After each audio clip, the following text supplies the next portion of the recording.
authors.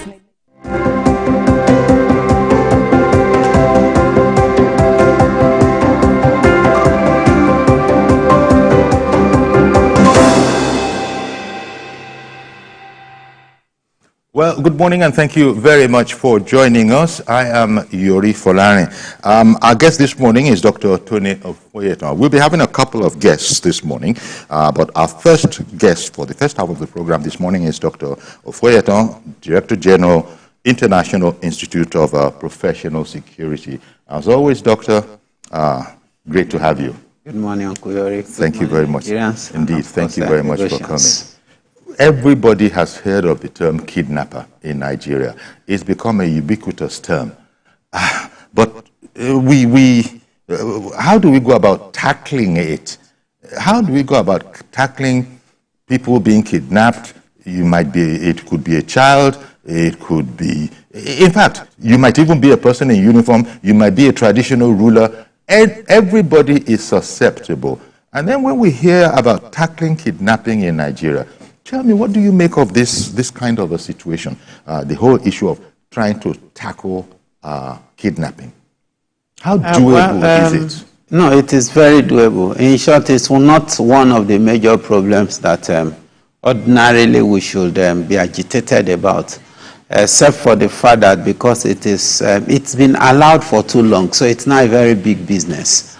It's big business to the criminal, and it's also a very big business in terms of terrorism financing. Naturally, in every country where you fight against terrorism and insurgency, the level of kidnapping will be very high in such country because it is one of the sure means through which the terrorists raise funds for their operations. You see a man with a bedroom slippers asking for 100 million ransom. The question is, what is he going to do with it? He doesn't stay in the town. He doesn't stay in the city.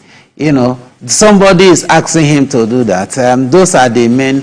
So that is why you see the principle in anti-terrorism that says, follow the money.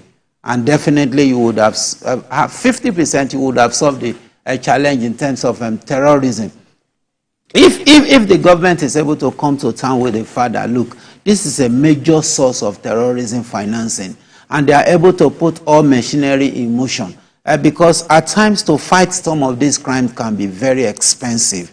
So if the man that is at the helm of affair is looking at cost-benefit analysis and is not looking at it from a futuristic perspective, the tendency of not approving certain proposals and certain budgets will be very high. But if you understand the implication at national level and at domestic or home levels, then he will be able to understand that irrespective of the cost implication, it is better to use 1 billion naira to stop it right from the beginning, rather than, you spread it and over 10, 20 years you are still battling with it. I think that now comes to those that are at the aim of affair.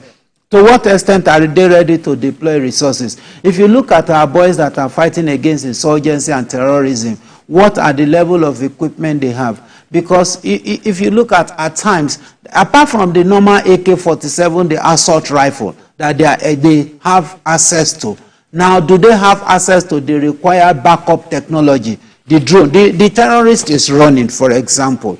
Now they are scattered all over the forest. How do you use technology to be able to identify the exact place that they are? Or they just kidnapped some people and you have to pursue them. Now, how do you use technology apart from... Now, these are things that become more expensive when it comes to the fight against... Why I'm linking it is because it's more or less like a Sesame twin as it is today now. Apart from in some regions that maybe like Lagos State, some places where you talk about kidnapping for ransom, being purely a criminal venture, just basically to raise funds, and those that are greedy. 80% of terrorism in the north are basically for 80% of kidnapping in the north are basically for terrorism financing, and that becomes a major issue which I think that the government should come all out. So if the government is able to use the Ministry of Digital and Communication, is able to use the banks, the BVN, the NIN. Now, if the government is serious about all this, those that have compromised with all these kidnappers over the years, to what extent have they been arrested and prosecuted? And you are making examples out of them. and you are ensuring that all the machinery you have put in place legitimately, and you have convinced Nigerians that the BVN will help them, you have convinced Nigerians that NIM will help them, and they have all gone all out, even at times at the detriment of their time and pleasure, to make sure that they have all these things. And at the end of the day, it is these same numbers that the terrorists or the kidnappers will still use to call, and they will get away with it. At times they will even change naira to dollar. At times they will insist that they don't want naira, they want dollars and all those stuff like that. But government can follow the money conveniently. If it's ready to do it, it will do it. There are compromise, even from the security agents. There are those that you look at, who are those that are supporting them.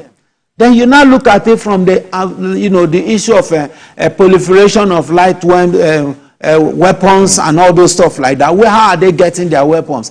Now the channels of blocking those channels from the proliferation of what do you call it? The border lines, the illegal routes through which they come in and out and all those stuff. It's a holistic thing. Okay. But the extent to which the government is ready to come out is a product of the extent to which they are ready to also release the funds. Because it can be, yes, relatively expensive. But if they are ready to release the fund and they have good, sincere security officers there, which I believe we have in all security agencies, I'm sure that we won't be talking about what we are talking about. Okay. Well, at this stage, let me talk about our other guest. He's joining us remotely via Zoom as a journalist and chairman, Northern Christian Youth Professional, Isaac Abrak. A fine morning to you, Isaac. Good morning, sir. Thank you very much for making time for us this morning. Dr. Tony Ofeyeton is in the studio with me here at DG International Institute of Professional Security, and we started off the program together. But let me bring you in on this matter. He's spoken of the part that kidnapping plays in financing terrorists. But I was wondering what your experience is in regard to this. Are there different levels of terrorism, of kidnapping, for example? Because kidnapping is our main concern. I was reading, you read the news, you look on social media, and you find that, I don't know if there are some domestic terrorists as well. Whereas some terrorists are asking for 100 or more million, how about those people that are going into homes, posing as megadis, house guards, and are actually spies for the terrorists, and those ones, you kidnap you, they might not be able to have the hope of getting 100 million, but they are getting by, and we are hearing all these kind of stories. Is there a difference between that kind of kidnapping, dare I use the word professional, and the Ogbologbo ones that we know, that is the terrorists that are really fighting? Or is it simply that kidnapping is kidnapping? Thank you for having me. In my own understanding, as a hostile environment journalist who has been covering the insurgency, in the past 15 years, and also a Boju man who grew up in Dangunkas of local government, grew up in the farms from my primary 4 to some level in my university. I grew up with Fulani people. I understand lost crisis in the north. I understand the introduction of how they came in, at least that's of my knowledge. The kidnapping that are being done by the terrorists, and that we see, by time bandits are all the fine. But at the end of the day, they are basically aided by Boko Haram potency. And why do I say so? When we were growing up in the 80s and the 90s, sure, we had issues about conflict between farmers, and herdsmen, but eventually this conflict, we didn't have weapons, mass use of weapons, being used in this. But you could see that when Boko Haram came,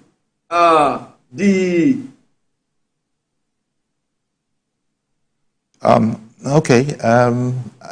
Before we seem Hello? to. Okay. Hello? Yes, Hello? we are here. Yeah, you can. Yes, please continue. Okay, so absolutely. So when Boko Haram came in, we now saw that the farmers' headers crisis, especially in the Middle Belt, took a new turn. There were now use of weapons. You will now see the casualty rate, now growing very high. So definitely there was an overlap, of what was happening in the Northeast. It spilled over, to the communal crisis or the farmers' headers crisis that you had in the Middle Belt. We also hear, as a journalist, we interacted with people. Some of the Boko Haram, when Mohammed Yusuf and Shekau started, they started recruiting people, mercenaries, from the Sahel around Mali, Cameroon, Niger, Chad. They recruit these war merchants to come and help them execute, attacks in around the Northeast. And so, when there were crises, the communal crisis, the religious crisis, the farmer header crisis in the Middle Belt, sometimes we had our indigenous Fulani men who were aggrieved. They would run to the same market where Boko Haram was recruiting these people and hire them to come and execute attack. So that was how these mercenaries started spilling around all around the north. At some point, some of them now felt that, okay, if Boko Haram recruits me today and now say they no longer need my services, I have seen that Nigeria is a gold mine. I have seen that there is a lot of money in Nigeria. Let me just do the kidnapping this time around for myself, and make money. Then we also had the situation whereby even our local Fulani started getting complicit, in these issues. They started seeing that this is more lucrative than just heading, cattle. But at the end of the day, back to your question, at the end of the day, we have heard, especially from interaction with people who have been abducted, people who have been forced to join Boko Haram, and they were later released. We have heard from victims, we have, and also some of the retired Boko Haram members themselves. They formed some kind of clique. Sometimes Boko Haram layers with some bandits, give them help. When you do a certain kidnapping, there is an amount of money that you are to release to Boko Haram or ISWAP. I believe the military, the security people will know this. Given the mix that you present now, and I can see how it's beginning to sort of bleed into each other. What are the notable ideas that you have discerned to combat this terrorism? What are those that are likely to yield fruit? And any fresh ideas? Because you said something in there, I caught it, and a lot of Nigerians would have caught it too. There's a lot of money in Nigeria. A lot of Nigerians who are ready to disagree with you. Say, where is that gentleman talking about? Is it this very Nigeria that I'm in? Where is the money? First, in answering your question, I'd like to first of all thank Mr. President Bola Ahmed Tinubu, for heeding to our call. The group that I had, the Northern Christian Youth Professionals, supported Bola Ahmed Tinubu, and we hinged our campaign on his campaign promise in his manifesto, precisely on page 9, where he promised to revitalize the forest guard and mandate them, give them the core mandate of securing and monitoring the forests to weed out violent groups. So that was what we used to campaign for Bola Ahmed Tinubu. And when he won his election, we started reminding him. And when we discovered that with the fuel subsidy, we knew that he had myriads of problems on his table, then we piped it low because we know there were economic issues. But with the plateau attack, we had to come back and call on Mr. President, please give us the forest guard. And Mr. President has yielded. He has agreed to give us, to keep his campaign promise. And as such, we say thank you. Now, why do we say the forest guard? Yeah. Sir, you would agree with me and also the other professionals? I'm going to come to that. I'm going to come because you brought up the forest guard, and I wanted to ask, and I'm going to come right back to you because, as you say, it's one of your proposals and it was acted upon recently. Dr. Ofoyeton, the mix of forest guards, this. Let me get your perspective on the overall input into fighting kidnapping. I think I'll take it from the recent Zamfara state government launch of their own community guard, whatever, the community protection guard. Well, community protection is different from forest. Forest is usually far from the community. It's the same thing. They are all going to be in the rural area. Okay. Yes. I don't have problem with all those.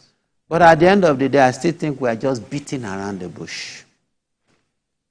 If you are talking about rural security as it is today, whether you call it community, whether you call it forest, whether you call it rural, whatever that has to be with outside the urban region,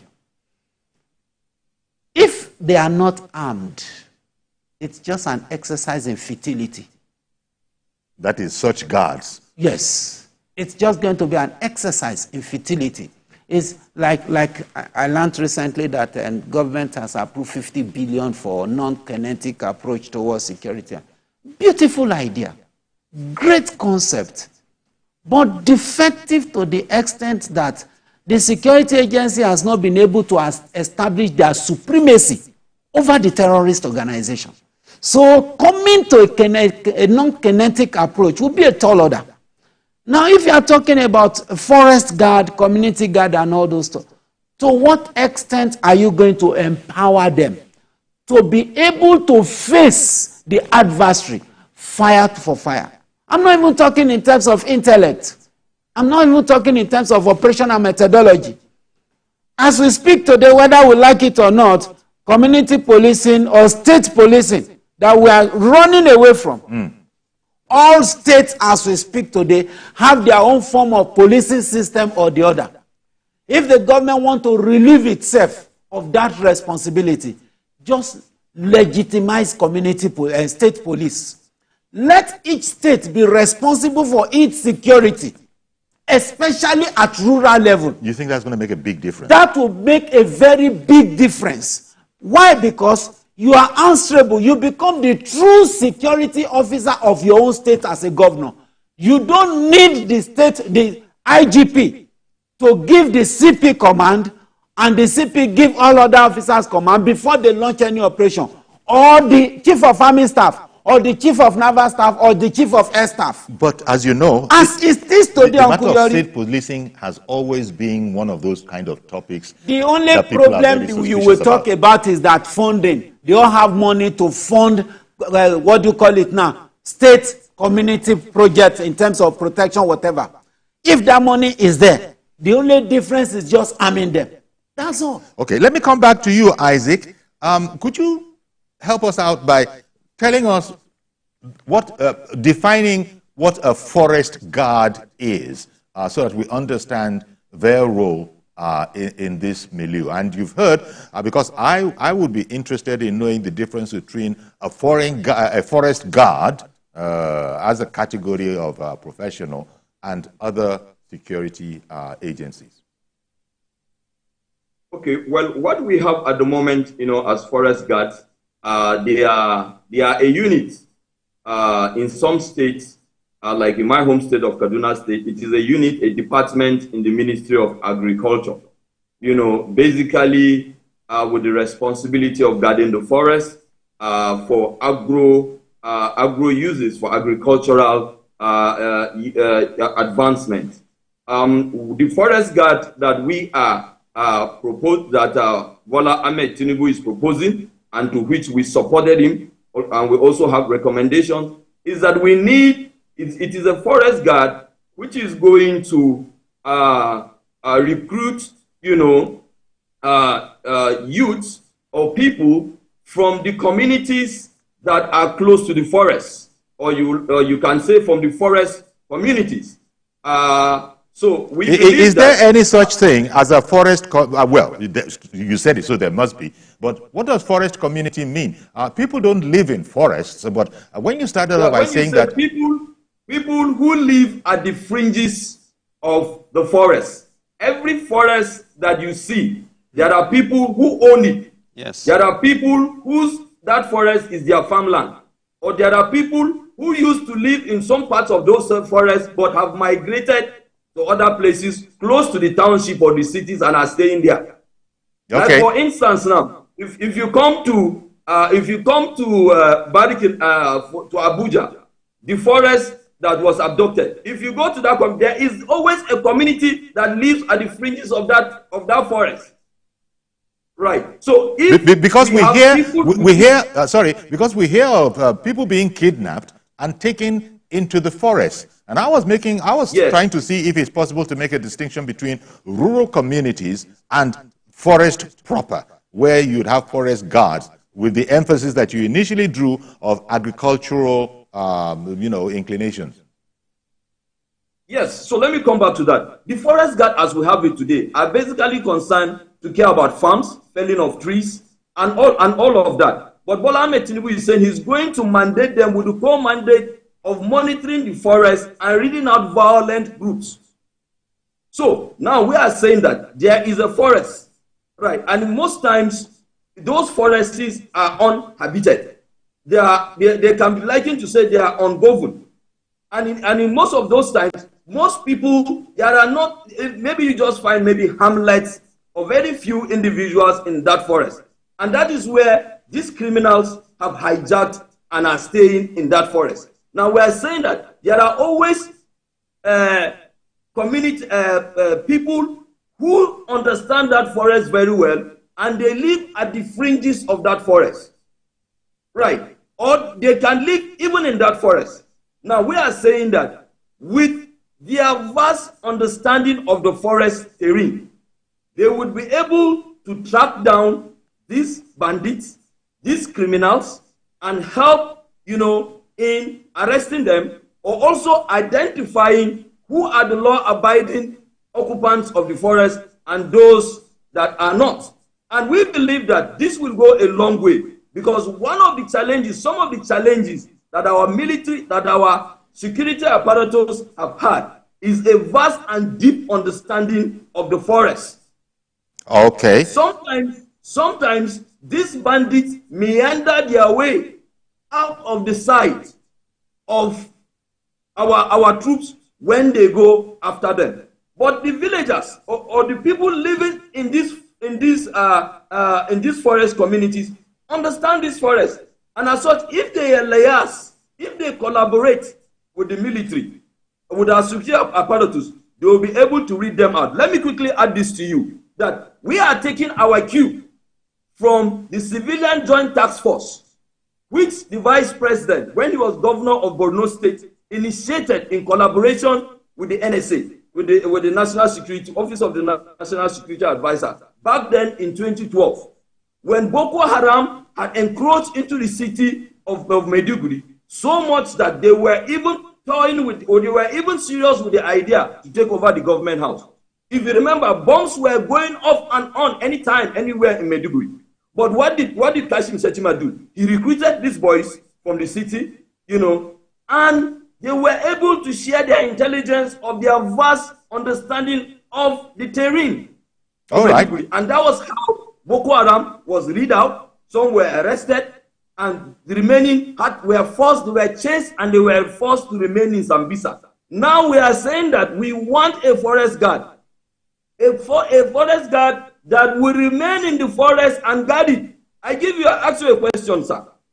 Now we so much understand, especially as for me, a journalist who has spent most of my years of journalism in hostile environment. I have embedded with the military in Maiduguri, in Nasarawa, in Kaduna, in Plateau State, covering all these things. I understand what the military are doing, and honestly, we applaud them. They are doing their very best. If anybody is in doubt of that, we will not be here having this conversation, because for the terrorists, they would have taken over Nigeria. But our military people have successfully stopped them. But there is the deficiency is the understanding, of this forest. And if they bring this forest guard to work along with them, they will be able to successfully, secure this forest. So my what I was about to really put in was that if, like, the police special force that has gone into the forest of Abuja and has be able to secure the release, of some of the abductees. Now, I believe that the insurgents that are there would have fled that place now. Now, who should remain in that forest to ensure that, to hold the ground and ensure that this violent group, these criminals, these terrorists, do not return? That would be the forest guards, right? That would have to be the forest guards. Okay, I'm going to have to take a break now. I'll come right back and we'll explore this question a bit more, because it seems that what Mr. Abrak, Isaac Abrak, was talking about there it borders on policing. And I suppose there's an aspect of that as well when it comes to fighting kidnapping. So stay with us, please. We'll be right back. We'll continue with conversation and take your calls as well.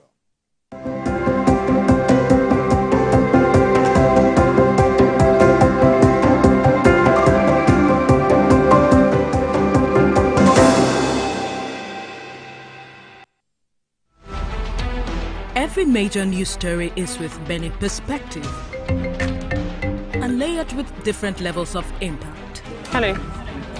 What time did this happen? We will be right there.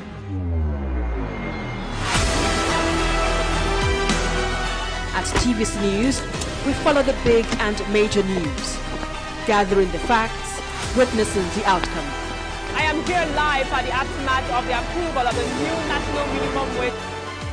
We are TV station of the year, not just for breaking news, but for being first, fair and accurate.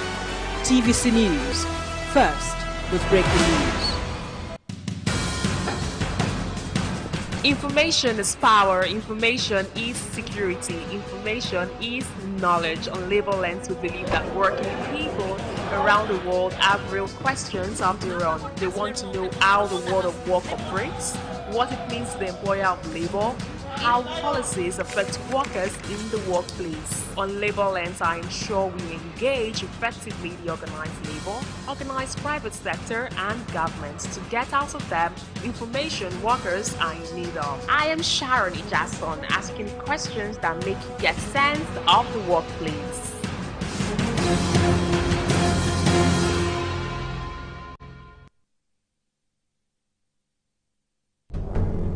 Every week, Green Angle, in partnership with Wild Aid, will bring you a documentary series on environmental issues affecting Nigeria's amazing biodiversity, from climate change, air pollution, and wildlife conservation. We will be traveling across Nigeria to give you on-the-ground report of the issues affecting our environment. It airs every Saturday at 4:30 p.m. only on TVC News.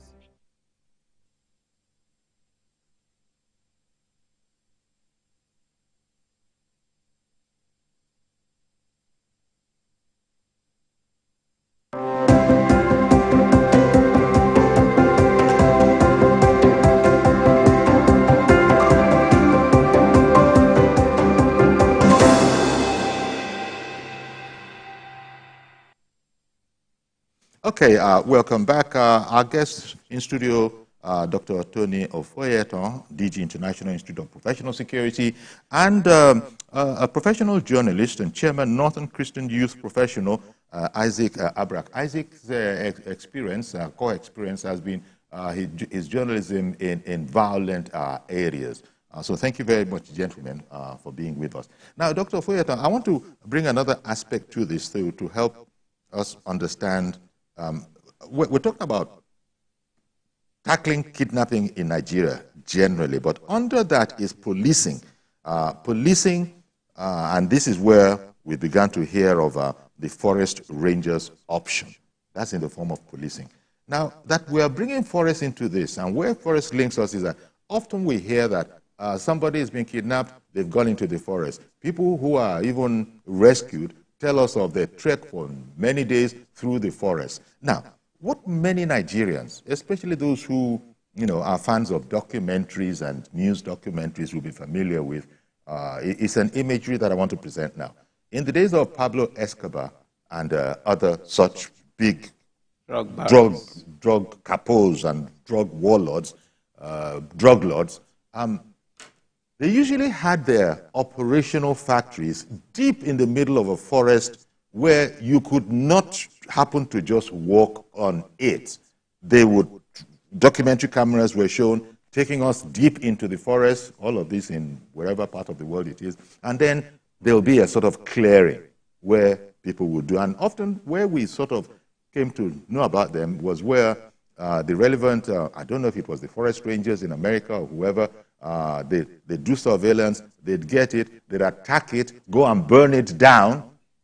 Now, is there any connection whatsoever to that sort of imagery and the forests that we are talking about here? Because Mr. Abrak had spoken about agricultural, overtones for his. So when we talk about forests and criminals in relation to kidnapping in Nigeria, is it anything like the Escobar-like kind of operations that are painted? Let me start by saying the word forest ranger is not novel. It's part of the Ministry of Agric. Yes, it's more or less like the protective arm of Ministry of Agric. So they still exist, even as we speak now. We have forest rangers, except for the fact that it's been downplayed to the barest minimum. So, and it's not been empowered. Protecting the forest from what? From illegal loggers? Yes, basically illegal loggers, this deforestation and all those stuff like that. Protecting the health of the forest. Protecting the health of the, exactly. That's actually their main focus, as it were. But now that you have the introduction of terrorism and kidnapping, it becomes an extended part of the whole thing. Sorry, sir. But they have a specialized knowledge of the terrain of the forest. Yes, they are supposed to have a specialized knowledge of where they are deployed to. They are supposed to have a, you also have the parks and gardens for each of those states and all those stuff like that. But what I'm saying is this. You see, for what we are combating with today, the terrorists are mobile. You compare with a drug cartel that will have to have a factory to refine those drugs and all those. These ones, they are mobile. They are here today with a little halt. In another 2-3 days or the same day, they have gone to another location. Just halt. And they move from one place to the other. Now that is one. Then secondly, you look at the cell groups. Presently, we have more than 1,000 different cell groups. These criminals, the bandits, terrorists, and yes. And I want to also say that, Boko Haram is more of the, the core terrorist group. The Ansaru movement, that's the ones that really aid the bandits more when it comes to kidnapping. Especially, one has to be careful there because you said Ansaru. Yes, Ansaru. And we in Nigeria know of the terminology Ansaruddin. No, I didn't say Ansaru. I know, so I wanted to distinguish. There's an Ansaru movement, which is a terrorist organization. The government knows it, so it's just that. But Ansaru came out of Boko Haram. Boko Haram was indiscriminately killing people, Muslim and non-Muslim. Ansaru believes that no, you should only concentrate on non-Muslims. So they broke out of Boko Haram. So it's not, there's nothing novel about it. Okay. There's it's a breakout, yes. It's an Ansaru movement. Okay. And basically what they do is they more or less like support the bandits, especially when it comes to the aspect of kidnapping. Now, when we now bring in the issue of the rangers and the like, if you are going to now achieve the result, it now comes back to my own argument that if you are not going to fund it the way it will be funded to give the desired result, don't go there. It will be an exercise in futility. Because when you are talking about the forest, don't forget that you have the streams there, the rivers, you have the mountains. They just, for example, where most of the terrorists and bandits are hiding are on the mountains, not even the forest. So they have the advantage of actually seeing you and attacking you before you ascend the mountain. To what extent are you going to deploy the helicopters, the jets, the drones? Yeah, because, you know, all these words are very important. We're talking about rural areas. There's a difference between a rural and a remote area where no habitation at all. I think in America and Oyinbo lands where they do those kind of things, you hear of people going on hikes. Totally uninhabited places. There are ungoverned spaces. You know, we used to say ungoverned spaces in Nigeria. And today, I can tell you that most of the ungoverned spaces in the north, especially northeast and all those stuff like that, the government has to take over those places. All right. Because those are the habitation of those people. That's where they train, that's where they recruit. They sort of fall into a sort of a lawless zone. Very well. Good morning, Mr. George. Thank you very much for holding on. Go ahead, please. Thank you. Good morning, Uncle Yori, and good morning to your guests. Yes. Uncle Yori, Dr. Tony made two germane points that we need to look at. He said the military or the security agencies are not well funded, and he also talked about the need to equip or amend our laws so that the security outfits that different states are setting up can successfully operate security affairs of their own. Yes, that is true. But the security agencies themselves, I've not ever heard them saying that they are not well funded. I stand to be corrected. Because what Tony said is the equipment they need to use, like all these drones and things like that, they do not have money to purchase them. But that's the security agencies themselves have never said so. And the National Assembly, Uncle Yori, I think we need to focus on them. They are the ones, they are shouting, our people are suffering, but they are not doing what we expect them to do. I expect every day they summon the security chiefs, and I don't know what they discuss with them. They are the ones who should amend our laws. Let there be a former state police, give legal authority to states to manage their security, because the way things are now, it is obvious that state police can no longer be postponed. And the states that are setting up security outfits, they need some legal backing. And that's where National Assembly comes in. But they don't seem to, the National Assembly doesn't seem to see it like that. They just believe they can call their own duty just to call the service chiefs and lampoon them that they are not doing well. What about the National Assembly themselves? I have not seen enough enablement from the National Assembly in terms of lawmaking that can help to address our security problems. We need to focus on them. Let us also paint the satellite on the National Assembly. Let them show us what they are doing in terms of making laws that can address security issues. The gentleman on the, from online. On the forest rangers option. Yes. That is Isaac Abrak. Oh, okay. I think he was going to direct a comment there, and then he was cut off. It wasn't realized that he hadn't finished. But that gives me a chance to bring the same issue to you, Mr. Abrak. The forest rangers option, give me your impression as to whether or not, because Dr. Foyeton in studio here, speaking on security overall generally, has said that there's a sort of an underfunding for them to be able to do the best job that they can do. Does this apply in your area of knowledge, talking about the forest rangers option? Is it a matter of just special tactics, special uniform, or do they also need to be armed? I painted that picture, and you heard it, of being some deep in the forest and then carving out an enclosure and doing things in an ungoverned area. Is there any similarity between what actually obtains and the picture that is sort of tried to paint? Yes, absolutely. I had the picture that you painted of the cartels in Southern America and what is going on here. It's almost the same. You have criminals hiding in the forest, and using the locals to manipulate, around the forest and create defense systems for them. That is what is going on. And I like to say that the issue about funding, there is always going to be issues of funding.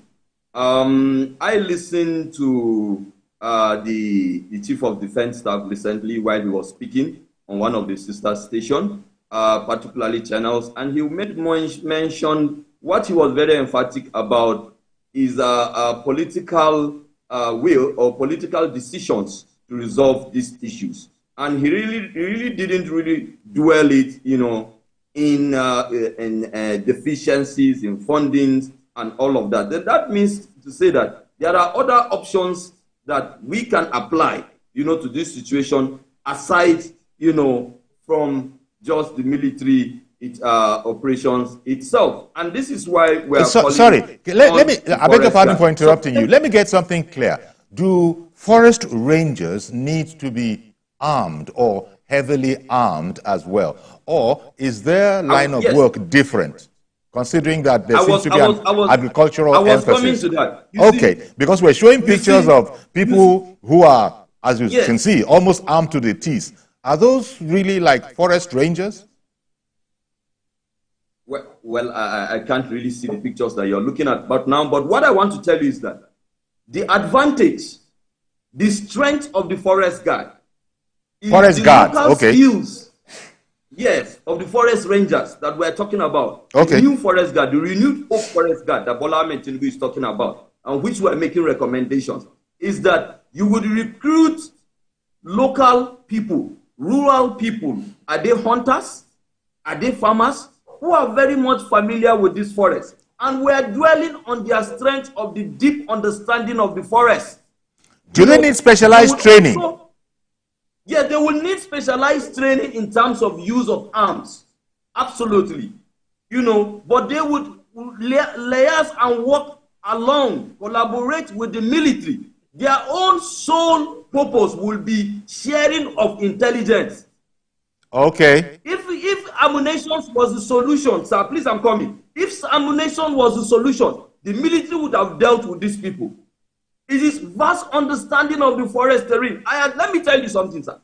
You see, when the Jos Plateau attack happened, and there was a crackdown on them, the defense minister, I think was last week, rising from a meeting, said that what is happening in Abuja, around Abuja and the Middle Belt, is that those people have fled, from around the plateaus and are coming to this end. And I want to believe that the spate of attacks or kidnappings that is going on that we had in Ekiti and that we're hearing in Edo State, it's possible, I'm saying it's possible, that it is still these same people that are moving around our forests. You need to understand that the forest, as it is, you can move in any direction that you want, as long as you can meander the forest. And these people, don't forget, there are people who are familiar with our forests for more than 50 years. All right. They have been roaming the forests of the West African coast. All right. So they understand it. Let me bring in another viewer. I beg your pardon for interrupting you. Let me bring in another viewer. Reverend Dominic has called in from Alimosho. Thank you for holding on, Reverend. Good morning, Yori. Good morning, Tony. Good morning, Reverend. Tony, let me disagree with you this morning. I hope you hear me. Please feel free, Reverend. Every time we talk about funding, it pains me to my bone. Tony, we are in this nation. When we bought, is it 12 Tucano or 5 or 6? I don't know. Yes. And that aircraft, they told me, and according to you, they told me that aircraft can monitor their enemy from far and dislodge them.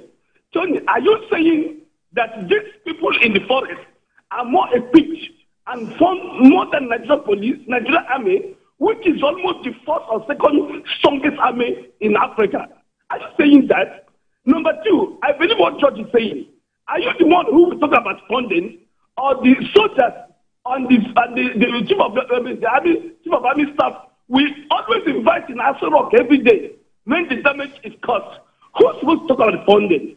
The issue here is not about funding, Tony. The issue here is politics. Any day Nigeria decides to stop terrorism, we will stop it in 1 hour. Any day the government in power they want to stop terrorism, we will stop. We have the power. We have the firepower. This rangers are talking about, it's like a man's house is on fire and you're pursuing rats.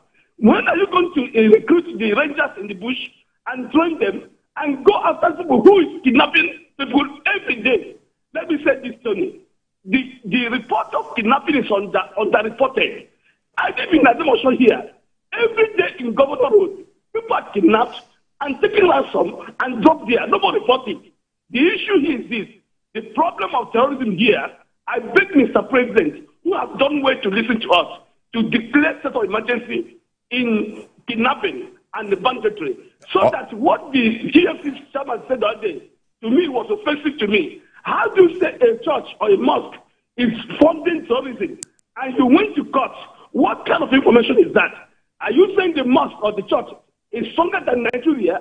That information is plain to the gallery, very plain to the gallery. We have a serious issue, and the serious issue is that our government don't want to fight this terrorism. Okay, Reverend Dominic, I hear you. Thank you very much. In my mind, and this is where I might need to be educated a bit, when talking about the forest rangers option, I've begun to hear how there is an agricultural aspect to all of that, but I was inclined to see them in a specialized sort of way, akin to even intelligence, in that they are supposed to be highly skilled, I would imagine, in tracking, for instance. Oftentimes, our men go out there, our men in uniform or whatever, they unless they have rangers themselves who are specialized in tracking, the tracking drill, the work is not as easy as it could have been. So I'm bringing it back to you, Isaac. You've sort of explained that you are going to you're going to need to recruit people that are close to the communities that outline and border the forests because of their knowledge. Comment on what I said about the skills of tracking and that kind of a thing, how valuable or not so much that is in this whole fight against terrorism, because, I mean, kidnapping in particular, because these people take our people, they kidnap them, and you don't have a clue until they themselves show themselves. Speak to that, please. You see, the imports of what the forest guard is bringing in, again, I repeat, is their deep knowledge of understanding of the forest, and they are bringing in local traditional skills. Please, let's not underrate that. Okay. I'll give you a little story if you give me. You prefer the term forest guards? Yes, or forest rangers. Okay. Okay. Yeah, I give a little story. I know this woman called Aisha Bakari. She is a hunter in Adamawa State. This woman, along with her squad, liaised with the work with the military, and they were able to recapture back several local governments that were taken from Adamawa State. They were taken hold by Boko Haram from Adamawa State. It's on record. The military knows that. The government knows that. She told me a story, a simple story, and which I feel it is safe enough to share even on the media. She said, Isaac, sometimes when we chase Boko Haram, when we spot Boko Haram somewhere, a small group of Boko Haram, what we do is that we allow them, we watch the weather. When it's time for the rain, when we know that the rain was going to fall, we would alert them, we'd scare them as if we want to go after them, and most times they will take off. When they take off, we will just go after them, keeping a distance that they just think that we're after them. We'll run after them, chase them until when they are exhausted. And by that time, by the grace of God, rain we would have started falling. When the rain falls, they will fall deep asleep because they are tired. And they normally will just sleep in the open, in the forest. Now, when they fall deep asleep, what we do is that we just go in there, take off their guns, right? And just tie them up and hand them over to the military. You can check these stories with the military. Okay. Now, these are... So I see what you are saying, that there's...